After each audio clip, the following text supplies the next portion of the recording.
नमस्कार।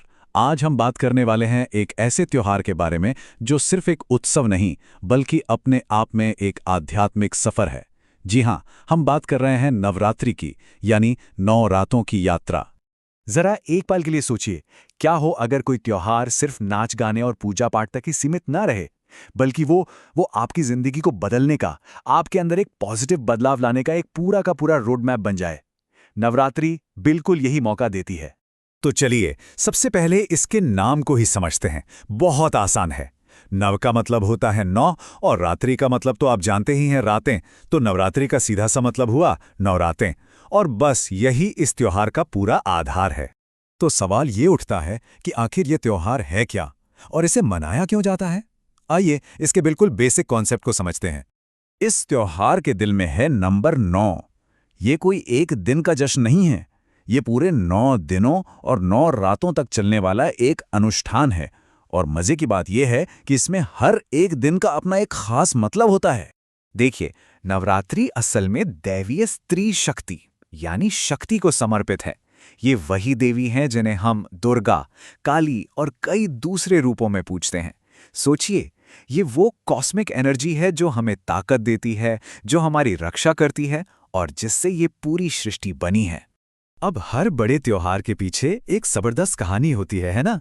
तो चलिए अब सुनते हैं नवरात्रि से जुड़ी वो महान कथा जो हमें सिखाती है कि अच्छाई की जीत हमेशा होती है। इस कहानी में 2 मेन कैरेक्टर्स हैं। एक तरफ हैं देवी दुर्गा, जो अच्छाई और दिव्यता की प्रतीक हैं, और दूसरी तरफ है राक्षस महिषासुर, जो हमारे अहंकार और बुराई का सिंबल है। देखिए, देवी दुर्गा का महिषासुर को हराना सिर्फ एक पौराणिक घटना नहीं है, इसका मतलब बहुत गहरा है। ये जीत असल में इस बात का प्रतीक है कि अच्छाई हमेशा बुराई पर जीतती है, रोशनी हमेशा अंधेरे को मिटाती है और ज्ञान हमेशा अज्ञान पर भारी पड़ता है। ये हमारे अंदर की सारी नेगेटिविटी और हमारे ईगो को खत्म करके हमें आध्यात्मिक रूप से जगाने का एक मैसेज है। अब एक और चीज है जो इस त्योहार को वाकई बहुत दिलचस्प बनाती है, और वो है इसे मनाने के अलग-अलग रंग-बिरंगे तरीके। पूरे भारत में लोग इसे अपने अपने कल्चर के हिसाब से बड़े जोश और उल्लास के साथ मनाते हैं। अच्छा, क्या आपको पता है कि साल में एक नहीं बल्कि 4 नवरात्रा होती हैं? जी हाँ, लेकिन इनमें से 2 सबसे प्रमुख हैं। एक है चैत्र नवरात्रा, जो वसंत में आती है, और दूसरी है शरद नवरात्रा, जो पतझड़ के मौसम में आती है। और यही सबसे ज्यादा पॉपुलर है। इस त्योहार की असली खूबसूरती तो इसकी डाइवर्सिटी में है। सोचिए, एक तरफ गुजरात में लोग गरबा और डांडिया की धुन पर झूमते हैं, तो वहीं दूसरी तरफ पश्चिम बंगाल में दुर्गा पूजा की भव्यता देखने लायक होती है। दक्षिण भारत में गोलू का रिवाज है, जहां देवी देवताओं की गुड़ियों को सीढ़ियों पर सजाया जाता है। और उत्तर भारत में लोग व्रत रखकर और प्रार्थना करके अपनी श्रद्धा दिखाते हैं। एक त्योहार, कितने सारे रंग। लेकिन ये सब नाच गाना और परंपराओं से कहीं ज्यादा गहरा है। नवरात्रि का एक आध्यात्मिक पहलू भी है। ये असल में हमारे अंदर की एक यात्रा है, एक ऐसा सफर जो हमें बदलने की ताकत रखता है।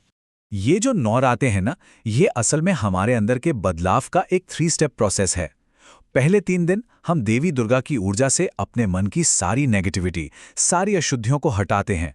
फिर अगले 3 दिन हम देवी लक्ष्मी से समृद्धि और संतुलन जैसे पॉजिटिव गुण अपनाते हैं। और आखिर के 3 दिनों में हम देवी सरस्वती से ज्ञान और सच्ची समझ का आशीर्वाद मांगते हैं। तो अगर इसे एक लाइन में कहें तो ये यात्रा अज्ञान से शुरू होती है, फिर हमें शक्ति की ओर ले जाती है और आखिर में आत्मज्ञान पर खत्म होती है। ये खुद को बेहतर बनाने का एक पूरा का पूरा रोड मैप है। तो अंत में ये सवाल सोचने वाला है, जैसे देवी दुर्गा ने महिषासुर पर विजय पाई, वैसे ही क्या इन 9 रातों में कोई भी अपने अंदर के राक्षसों पर, जैसे कि गुस्सा, घमंड या डर, उन पर जीत हासिल करने का संकल्प ले सकता है? सोचिएगा जरूर।